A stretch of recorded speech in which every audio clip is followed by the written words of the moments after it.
Good afternoon. You're watching us here on Halftime Report. I'm Mangalam Malu. With me, Ekta Batra and Vinny Motiwala. The market's looking extremely steady and strong right now, closing in on that 26,000 mark. But a lot of earnings to contend with. And the biggest one that came in yesterday was Asian Paints, the incumbent, showing who the true leader is. And let's go straight across to the management of Asian Paints. Amit Singhal, the MD and CEO.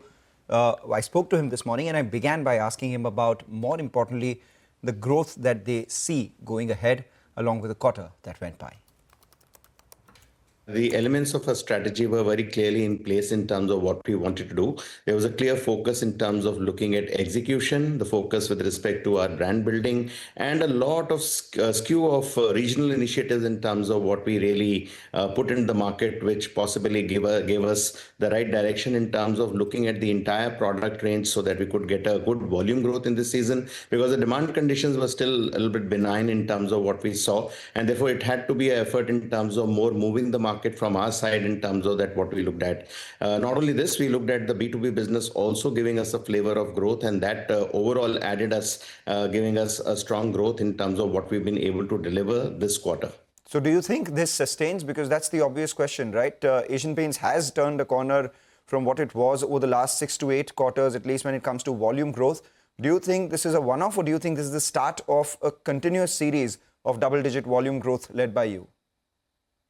So overall, the endeavor and the focus is very clear that we would like to be in the zone closer to the double digit from a point of view of volume in terms of going forward. As we look at going in the further quarters, our endeavor is from a point of view of looking at fine-tuning our strategies, looking at working in the markets, driving the ROI of the retailers, looking at differential measures with respect to new products, newer strategies which we can bring in so that we can get the share of the business far more strongly. We are also targeting in terms of a huge slew of marketing efforts which kind of go in, and this marketing efforts are focusing with respect to regionalization a lot in terms of going forward. So we feel that today what we are endeavoring to go forward is to kind of really see that, irrespective of the demand conditions, we are able to make a mark in terms of going forward. All right, so that sounds good. High single-digit to low double-digit volume growth aspiration is something that continues over the next few quarters. What about the value growth? Because this time around as well, while your volumes grew by about 11%, the value grew just about 6.3%. Earlier, the volume-value gap was much wider. It's become a little narrower now. So what do you make of the product mix, and what's the outlook from here on? So, as I said, I think as part of the strategies, there was a lot of focus in terms of improving the product mix. We focused a lot much on the premium and the luxury categories, and that is something where we got a lot of success in terms of looking at really improving that share of business in terms of going, which has helped us in terms of increasing the value in terms of what we deliver and decreasing the volume value gap, which we were seeing. We also kind of looked at higher growth categories with respect to our waterproofing wood finishes business, which also gave us this kind of a difference in terms of the volume and value came in. The other focus was clearly that from a point of view of B2B business, we strongly looked at the government and the factories business, and there we concentrated in terms of specialized products which are higher in value. So the whole focus was to kind of really see that the value delivery is on a higher side so that we could kind of really look at, correcting this gap between the value and the volume to that extent in terms of what we have delivered in the past. A slew of backward integration, measures that you had earlier announced are now coming to the fore. A lot of these plants are now, coming on stream. So what is the expected benefit that you will get on your gross margins because of this? Will that be reinvested into building your, front end because of that? And to that extent, what's the kind of EBITDA margin that the street should work with? So we have, as we have announced, we have started our white cement plant in Fujairah in Dubai, and that is something which we have ramped up the capacity as well, so that we are able to work on 90 to 95% kind of a capacity which we are able to do. This will definitely kind of give us some better margins in terms of certain categories of products which we are dealing with in the market. To that extent, we have the VAM VAE plant where we are looking at commissioning of the VAE part of the plant in the first quarter of next year. So as we see that some of these realizations will get to us in the, the Q2, Q3 of next year, to that extent, where we will see that from the possibly the, the whole area of margins which are coming to us. How do we really deploy it? We want to really strengthen the whole area of brand going further, and we also want to kind of really see that how do we kind of get into the best of the technologies, increase our footprint, and really leverage the strengths of Asian Paints very, very strongly. So I think that is an ongoing goal, and that is why these investments were made, so that we have enough arsenal in hand to kind of really pursue the strategy which we are kind of going to take. So how should we look at margins then? You have been guiding for 18 to 20%. Given the current conditions, given the investments that you're making, do you think it's more 17 to 18% than 18 to 20%? And even if it's 18 to 20% that you hold, it will be more 18 than 20. So overall, when you look at the standalone business, the PBDIT margins are about 18.5. The console is standing at about 17.7 in terms of what we look. And both of these PBDIT margins have gone up quarter on quarter and the preceding quarter as well to that extent. So we feel that we are confident that we should be able to retain the range towards more 18 to 19 kind of a zone within the band of 18 to 20 in terms of going forward. Take that point. And now, everyone's been talking about whether competitive intensity has reduced, whether it has increased, whether it will sustain. What have your thoughts been? Because, you've seen 4 quarters of the disruptor who's obviously now almost become an incumbent. What has, the street told you, your feedback coming in from the feet on street?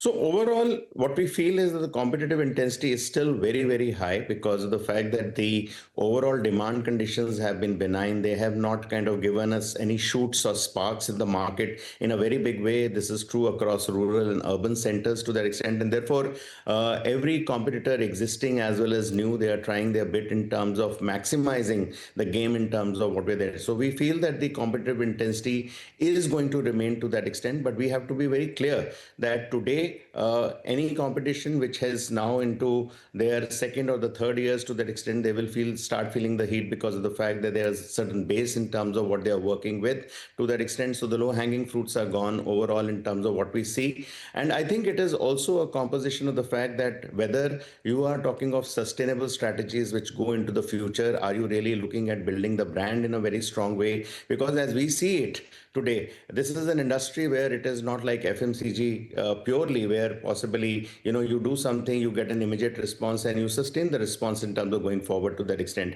It is an industry which requires continuous investment. It requires persistence. It requires a lot of patience to that extent in terms of doing that. And that is something which possibly remains to be seen in terms of how possibly competition behaves as they go forward. Could the CCI issue throw a spanner in the works for you? Yeah, I think we have been, in the earlier case as well, fully cooperated with CCI, and that is something which we are looking at fully cooperating, because this is now part of the business in terms of saying some of these things which will keep on coming up. We are very clear that we follow a certain code of conduct. We have a certain competition policy, and we are very clear that today we are open in terms of sharing anything which possibly the CCI requires for us to share. All right, take that point. Final question then. Is the worst of the worries for Asian Paints behind the company? That's the question, because all the brokerages, etc., now they're looking to turn a corner. We've seen a couple of upgrades coming in after 2 quarters, or rather 2 years of some sort of disruption. Do you believe that the best is behind? Rather, the worst is behind and the best is ahead?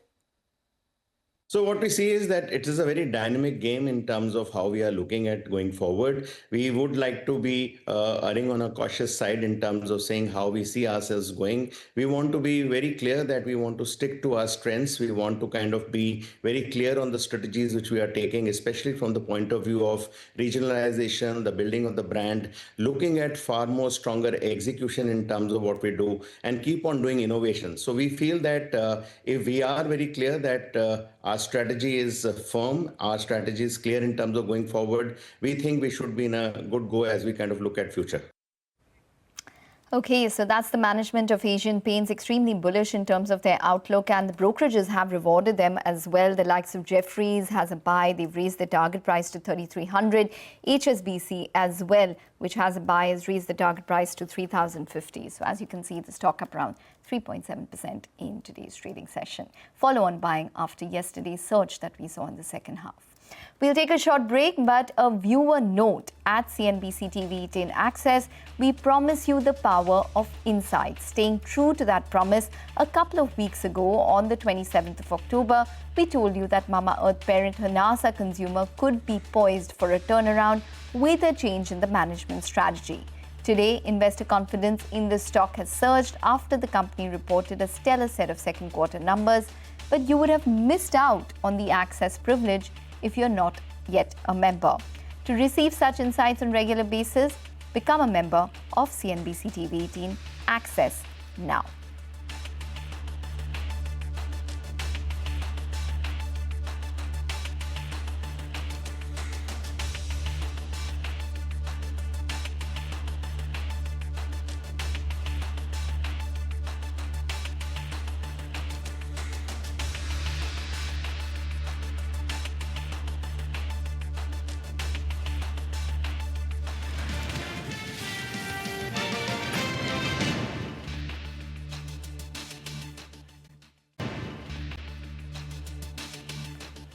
Welcome back to Halftime Report on CNBC TV18. Nifty as of now trading near the day's highest point, 25,981. And on that level is what the Nifty is trading at, up almost 100 points in today's trading session. But let's put the spotlight on Apeejay, Surrendra Park Hotels. They reported their Q2 numbers, strong set of numbers that came in from the company. Revenue growth was good. EBITDA margins, that's been good as well in a seasonally weak quarter. Now, what is the outlook of the company going forward? We have Vijay Diwan, the MD at the company, joining us right now. Thank you so much, Vijay, and good afternoon. Let's start by talking about your occupancies as well as your ARRs, right? When you look at it, even for the first half of the year, occupancies have remained largely stable around that 92-93%. Even in terms of the ARRs, 13% growth for the first half of the year. For FY26, where do we see these average room rates move, given that, you have the new palace hotels that come into place as well as your occupancies? Where do you see that headed for the rest of the year? Thank you. Firstly, I'm delighted to be on CNBC, and I'm delighted to be on your program, Ekta. This quarter, the quarter two, has been the best ever for Apeejay Surrendra Park Hotels. It has been a period of accelerated growth, actually, and an accelerated momentum. We have been able to deliver a 17% growth in terms of top line and a 15% growth, which is on the EBITDA margin, which actually reaffirms our strategy, our strong strategy, and the strength of our brand. What is very critical, as you have also mentioned, that we have achieved India's highest occupancy of 93%. We have also achieved an ARR growth of 13% and a RevPAR growth of about 12%. And these are really, really very, very significant. What has also happened that because of our palace hotels, that is Ranbasta Palace at Patiala and the Lotus Palace at Chettinad, we have been able to get a fair amount of global recognition. In fact, Ranbasta Palace has been awarded the Michelin One Key hotel, and this has really positioned ourselves on the top of the palace hotels in India. Also, Ranbasta Palace, it would be important to know that it figures in the pre-Versailles list of the global most beautiful hotels actually in the world. Sure. Also, the Lotus Palace at Chettinad features in the 100 best new hotels at the moment in the world as far as travel and leisure. Mr. Diwan, we know of the accolades and we know about these palaces that you keep speaking about, and we also know about the prices that you charge for those palaces, and we also know that we cannot afford them, on a per night basis. But I have to, just look at the plan that you have for the company that you've put out. You currently have 36 hotels, and by 2030, you will have 70 hotels and roughly 5,800 keys. I'm just doing a simple double-digit ARR growth from here on and expecting your occupancies to stay the same. Do you think it's possible that you get to that 2,000 crore revenue mark by 2030 from a 750 to 800 crore that you would do in FY26, given your first half run rate, or would that be out of whack? You are actually on target. So as the inventory is going to double, and inventory is not only going to double in terms of our the numbers, which will go up from about currently at 2,500 keys. We plan to raise it to about 3,000 keys by the end of the year. And then thereon actually take it to about 5,500 keys. Now, what this will actually mean is that actually the overall revenues for us are actually going to triple from where they are at the moment. So this is definitely going to be achieved by us. We have delivered, as I mentioned, a high teen growth in this quarter, and this trend is going to continue in quarter three and quarter four as well, because the quarter three and quarter four are the best quarters in the industry. And a lot is going to happen in the industry over quarter three and quarter four. Firstly, domestic travel is on the increase on the airline front. Then there are a whole lot of events which are going to happen in terms of extra wedding dates during this period. There's T20 World Cup, which is being planned during the first... So, Mr. Devan, I just wanted to narrow down on that, because we do have that wedding season coming up. We do have, like you mentioned, the T20 to look forward to as well. What does this mean for the second half of the year in terms of business for you? Are you going to possibly do this kind of a run rate of around 70% for the second half per quarter as well, with occupancies at around 90% plus, average room rate growth of around 10% to say 13% on for the next 2 quarters year on year? So the biggest strength of the park is, of course, in achieving, we have leadership in occupancy, and we have leadership in terms of RevPAR in the category of the upper upscale segment. What I expect at the moment is that quarter three, the industry, and the quarter four are going to be the strongest going forward. They have been strong for us in the past as well, and there is no reason that they will not be strong. Growth is expected to further improve. We are going to definitely deliver results which are much stronger and much better than what they are at the moment. Also, our Flurries business, which is on the F&B side, is also a very strong business of ours. Currently, we have 102 outlets of Flurries. We have opened 16 outlets, as you know, in Mumbai, and they are favorites, I'm sure, of Mangalam, which he mentioned last time as well. The one especially in Colaba. So we have delivered 22% growth in quarter two in Flurries, and this growth is also likely to continue going forward. So all in all, expect a very strong quarter three and a very strong quarter four going forward. Right. So when the revenue triples from here on, how much will come from your hotels? How much will come from all these properties outside of hotels, like someplace else, Flurries and the others?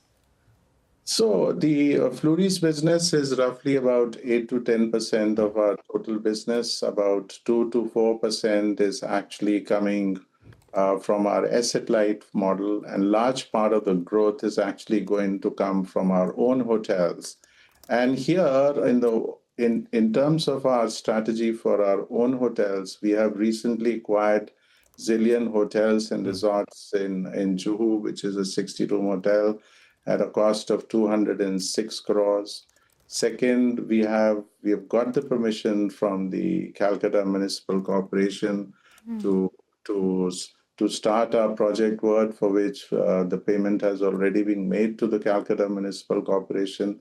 And we plan to break ground for this property, which is a 6 lakh square feet development, in January of 2026. And we expect to complete this hotel over a period of 3 years. So on the expansion side also, the outlook for us is very, very strong. Okay. All right. We're going to leave it on that note. Thanks very much for joining in and speaking with us. So that is the hotel company Apeejay, Surrendra, talking about the outlook going forward. Good set of numbers which they've reported. Occupancy of around 93%, average revenue, average room rate up around 13%, and a revenue growth of around 16% this quarter. We'll take a short break, but up next we'll focus on the F&O setup at midday. Stay tuned.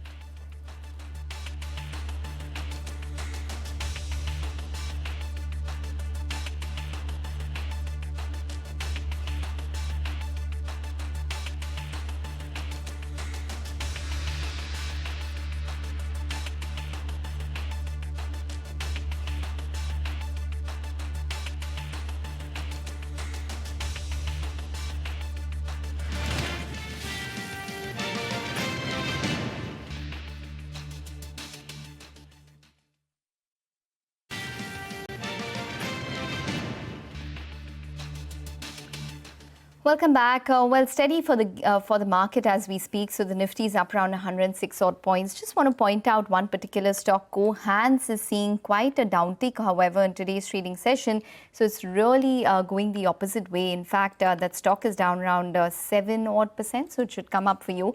Cohance reported what was a disappointing set of numbers, and that's the reason why you're seeing that stock decline 7.5 odd percent.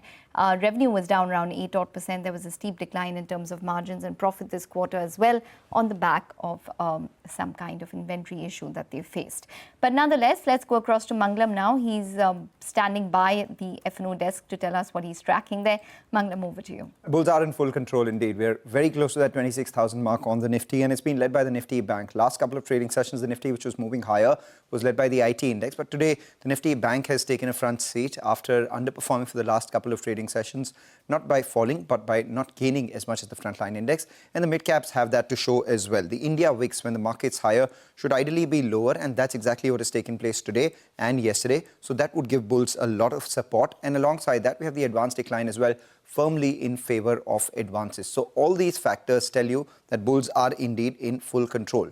The other things that I'm watching out for, as the market nears that 26,000 mark, we are seeing increased put writing as well. At 25,900, the premium was 80 rupees, so telling you that there is support at around 25,800 thereabouts. Supports have moved higher. 26,000 put writers are fairly active as well. So 25,800 to 25,900 is an important support zone for the market. Though we haven't seen a let up from the bears on the 26,000 call. So the 26,000 call comes up for you. That's seen a fair amount of writing, telling you levels upwards of 26,100, 26,150 could see some bit of supply. And that's understandable because in October 2025, the Nifty high was 26,104. We kept going around that 26,000 mark and kept seeing some supply from there. And the Nifty all-time high around that 26,277 mark as well. So some nervousness is expected. The other part that is telling you about this nervousness is the put-call ratio, which has moved higher to around 1.29 versus 1.21. So as this moves higher as well, it indicates that there could be some bit of overheating. But for the markets to consolidate, and stay above the 20-day moving average of 25,700 would tell you that the bull move is intact for the frontline index. A lot of stocks where shorts were caught on the wrong side. Asian Paints and Ashok Leyland to stand out. They're seeing some short covering move. And we have fresh longs added on names like PG Electroplast and Prestige Estates. So a bunch of these stocks on our radar. Okay, Mangalam, thank you so much for that. We'll keep an eye out on all those stocks as well in the world of F&O. But on that note, we're actually going to slip into a very short break. Don't go anywhere. On the other side, Manisha Gupta, who will be joined by Kirit Bansali, chairman at Gem and Jewelry Export Promotion Council. Stay tuned in for that conversation on commodities.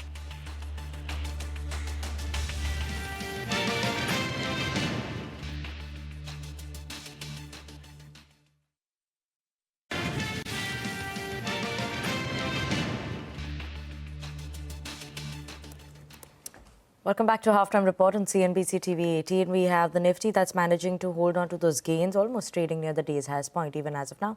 Just slight bit off the day's highest point, but yes, 25,950, about that level. Let's talk about a couple of names on the broader end that are doing well in today's trading session on the back of their earnings. Data patterns, that's one among the top gainers coming in there, 7% gain there. Nazara Tech, very good set of numbers that came in from the company. And this is despite that real money gaming issue that was there in Q2. They've taken a provisioning for that. despite that, they managed to do well in their Q2 FY26 performance. Supriya Life Sciences, that's another one. Entero Healthcare, these all are managing to hold on to very, very strong gains in today's trading session. So broader end of the market also is largely performing in tandem with the benchmark indices. Nifty mid-cap, 0.2% of gain right now is what it's managing to hold on to. But on that note, we're going to slip into a very short break. Don't go anywhere. More updates on the other side.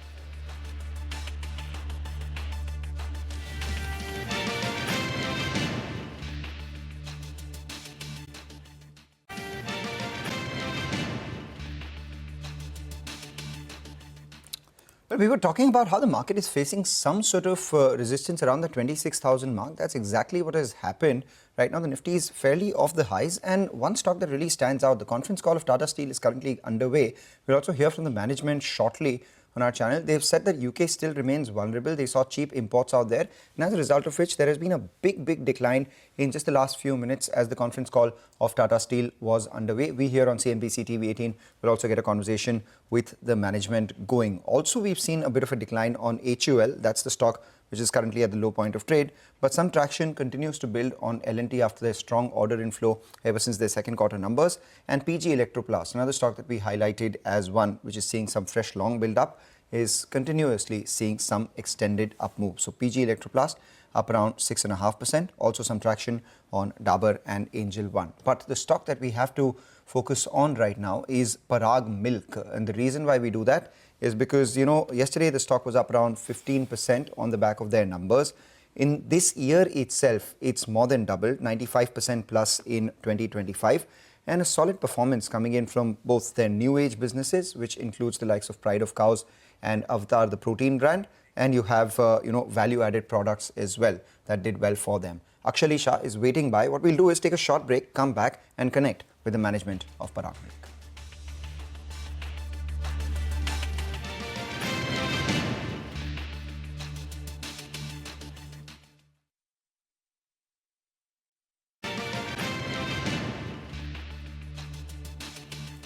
Welcome back. Joining us now is Kirit Bhansali. He's Chairman, Gem and Jewellery Export Promotion Council. Mr. Bhansali, hi, thank you so much for joining in. And yet one very strong positive stuff coming your way is the way that Union Cabinet approved the export promotion mission yesterday. You've been asking for something like this in sense of a support. So have been various other sectors as well. But what does the allocation and the nitty-gritties within this now make or support the overall jewellery sector? So, Manisha, you must have seen the figure of it's a huge amount, 25,060 crores. How much of my sector will get, it is time will tell that. But I'm sure that large number of fund will be allocated to gem and jewelry sector. My recent meeting, you remember, Manisha, Prime Minister himself has called a 6 EPC, so gem and jewelry sector was there. And Prime Minister has given 1 hour, 20 minutes time, heard patiently, and this is the result of Prime Minister's meeting. And we have demanded, 85% of our MSME has a difficulty to get easy finance, cheaper finance. And now I'm sure that MSME will get easy and cheaper finance. Oh, well, yes. Affordable trade finance is one of the things that is the integrated sub-schemes within the space. The other really is about non-financial enablers as well, which will bring along trade fairs and international branding, packaging, transport, a lot of things therein as well. And you as a sector has been going to various other countries as well, especially with a bit of a setback from US. Does this help within that too? So, Manisha, Prime Minister has clearly told us that we will do a lot of FTAs. We will provide you the easy finance also. We will give you one window clearance for new exporter also. But you people are allowed to come out from the comfort zones. So GJPC has started taking some steps. We are doing road shows in next month in some of the countries. We are planning to do new shows like we did in Saudi. So with the help of the government, this sector will do day and night hard work. All right. There is a lot of target put on your head as well, Mr. Bansali, in sense of exports going forward. Clearly, US seems to have disrupted that a bit. But what is it that you're looking at in sense of numbers for FY26? So the target is huge, looks very difficult, but with the help of this kind of initiative, will definitely boost this sector, and we'll work hand to hand with the government. So what target are you looking at? What number are you looking to do this year? This year, we have target is at least 32 billions. We are very close to 30 billions. 2-3 billions we will try to push in, because 6 months are already passed. Oh, absolutely. Mr. Bansali, the other thing really is about the kind of demand that we're looking at in the international markets, because various reports tell us that this is the first year on record that investment in gold is higher than what the spend is on jewelry. With the kind of gold price moves that we've seen, and this perhaps is the new pattern or new buying sense that we're looking at, do you see that deterring jewelry buying going forward? Yes, because see, now one thing is very sure, that after we were after decline from 4,000 to 4,500 to, we have seen 4,000 for a shorter time. Now again it is 4,210.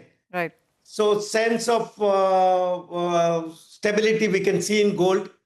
And yes, it's a big challenge for jewelry sector, because a large investment for MSMEs and exporters is in gold today. It is. Mr. Bansali, a final question then. This is also an important period for jewelry as a segment, because you have wedding season in India, you have the Christmas demand coming in from much of the Western world as well, and that perhaps just goes on into the new year as well. How are you looking at the next 3 or 4 months in sense of sales at these current prices? See, the domestic is doing extremely good. Okay. The December season is coming, the wedding season is coming. And in India, Manisha, in past my meeting with you also, I told you very clearly, that is every season of wedding, they have a limited, they have a fixed their budget. Looking at the gold price, we can see some decline in volume, but there is a demand, and it will the continuous demand of upcoming jewelry market will definitely we will see. All right. Thanks a lot, sir, for joining in and giving us an outlook on the wedding season demand. Manisha, thank you for taking us through with that conversation. Let's move to another conversation. As promised, we have Akshali Shah, who's the Executive Director at Parag Milk Foods, joining in. The company reported their numbers yesterday. The stock was higher in double digits. Over the last 1 year or so, the stock has doubled as well. Akshali, always a pleasure speaking with you. The obvious question, first half you've done revenues of almost, 14% in terms of growth. How much of that is sustainable? And if you could give us a sense on how your core categories are likely to grow, how your new business categories are likely to grow, and at what rate do you expect your liquid milk business to grow over the next 2 to 3 years? Okay. So firstly, thank you so much, Mangalam, to have me here. It's actually been a milestone quarter for us. We've crossed the 1,000 crore revenue mark first time in a quarter, and we've grown by 16% year on year. And we've also grown in volumes by almost 10% in volume. Talking about the core categories, that is ghee, cheese, and paneer, the category itself is growing by double digits. If you can see that all the three categories are growing by around 20 to 25%. Plus, there's a major shift that is happening from an unorganized sector to an organized sector, and these are the categories which get impacted the most. And this contribute to around 59% of our total revenue. In core categories itself, we've actually grown more than the company's average growth. We've grown by almost 23% this quarter. And in the near future, we see a similar kind of contribution coming in. You can see that there's been a slight jump in the contribution from core categories, but in the future, we see this contributing to around 60% of our total revenues coming from core categories. What's interesting is the way your new businesses are growing as well. Pride of Cows as well as Avatar. I've consumed both of them, so I know that the products are gaining a fair amount of traction given the sort of organic milk that people are talking about and the rush for protein. Could you break up how much of your new business comes in from Avatar, how much of that comes in from Pride of Cows? How's that split, and at what rate is that likely to grow? What's the scale that we're looking at here? Okay, so the new age business, both Avatar and Pride of Cows, are a little different than what we do in Parag, because we're going directly to consumers, and this almost Pride of Cars was almost a 10 years old brand, and we're the first ones to go direct to consumers. Both of these put together actually have grown by 79%, 80% this quarter, and contribute to around 9 to 10% to our top line. Moving forward, we see that the new age business will contribute to around 20% of our total revenue, plus the categories that we are getting into. So if you see that we've gotten into a protein snack category with the protein wafer bar. So and we have a huge lineup coming into the snacking piece. So we see a huge jump coming from there. Avatar itself, if you speak, has actually grown six-folds in the last three H1s. If you see the past 3 years, H1s, we've actually grown six-folds, and we're expecting a similar kind of growth in the next couple of years as well from Avatar. Okay, so new businesses around 20% of your total sales. Actually, just wanted to get a sense in terms of the milk prices per litre, because it's stabilized at around 37 rupees for 2 quarters, and now it's moved up to around 38 odd rupees. What's driving it, and where do you expect the prices to probably be in the second half, or maybe how do you expect to exit FY26? Yeah, you're correct. The commodity prices are, facing headwinds. If you compare it over last year, it's actually grown by almost 16% inflation. And even quarter on quarter, if you compare, the milk prices have gone up by 2%, as you mentioned. Now that the flush season is coming in, we're seeing these prices stabling and, will be stable as well in the next couple of quarters till the summers. We don't see a major price increase coming in. Okay, also, what about margins then in the second half of the year? If prices start stabilizing or seeing a bit of a reduction there, where will your margins move in the second half of FY26, as well as with new age businesses over a period of time reaching that 20% contribution mark, right? Where will your margins move in the next couple of years as well? Okay. So just to address, how the margins have grown, if you see the margins have actually increased YOY. Also, you can see that, we've actually had a marginal good increase over the last quarter to this quarter. That is very, very clear. So from 26.5, from 25.4, we've gone to 26.5% in gross margins. So we'll be on a similar lines, probably a marginal increase that we'll see there, because due to better product mix and also operational efficiencies. So you'll see a higher gross margin in the next couple of quarters. And we've also saying that given the new age business and all of that, we see our EBITDA being in early teens in the next 3 to 4 years.